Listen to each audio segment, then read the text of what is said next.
How's it going, everyone? My name is Colt Sedbrook. This is my video for session 4, analyzing inauthentic contributions within social media on all various platforms. So we're supposed to find inauthentic contribution in one or more of our feeds.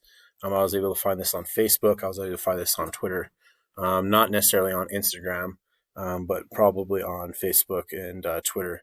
And I was able to find it throughout Google as well.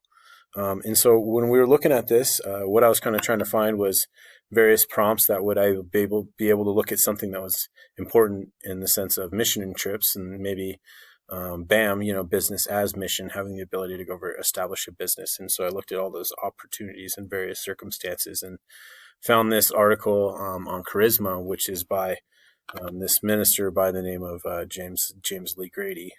And we found this, and I was able to analyze it. And so what kind of allowed me to initially look at it, and what I was able to really draw from was the rest of his article on the return of fake news. Fake news was actual false news stories that were blatantly made up, and this is one of those that are to that case, written and shared by people in the U.S. who are economically and politically motivated. And so when we look at religion, obviously politically huge, economically a lot of donations to the church. Same thing, Christian church. And so we look at that, and it kind of leads to misinformation, disinformation, computational propaganda that the rest it kind of gets into. And the way that she defines it, and what I was able to find was through this Medium blog post, North Korea opening its doors to Christians, fake news. And so Kayla Peterson was able to kind of talk about some of the things that she was able to discover. And it was through Lee Grady's articles, and his claims, and when it goes back to it, and then how it kind of blew up from there. And so the article right here, the original, is through Charisma, and where Grady was talking about how North Korea's dictator Kim Jong was going to be able to allow the borders of Christian missionaries to come in and help. And so what makes this fake is then you look at it and you go to another article and it goes, well, I'm sticking to my prediction.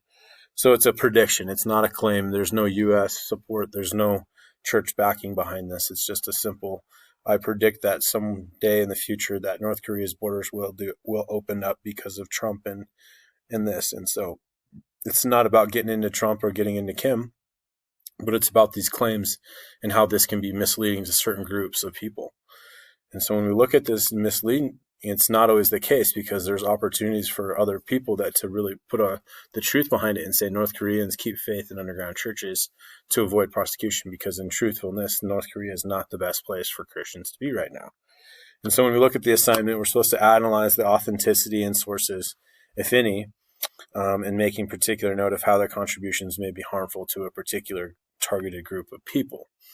And so when we look at that group of people, we have to really look at the people that could be trying to assist with these mission trips. And so people that are able to give funds or able to tithe and have the ability to support individuals that could go over. So certain scammers that can scam people into these trips saying, hey, we're going to go over to do God's work, when in fact there's no trip that's going over to North Korea. And so we have to really look at the authenticity behind there.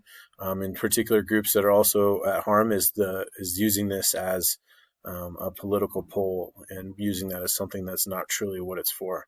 And then we have to also look at what are the author's intent behind these claims. A lot of these claims for Grady was just to really open up the borders because of the harshness that is going on in North Korea, and there is no other choice for Kim Jong but to open up the doors.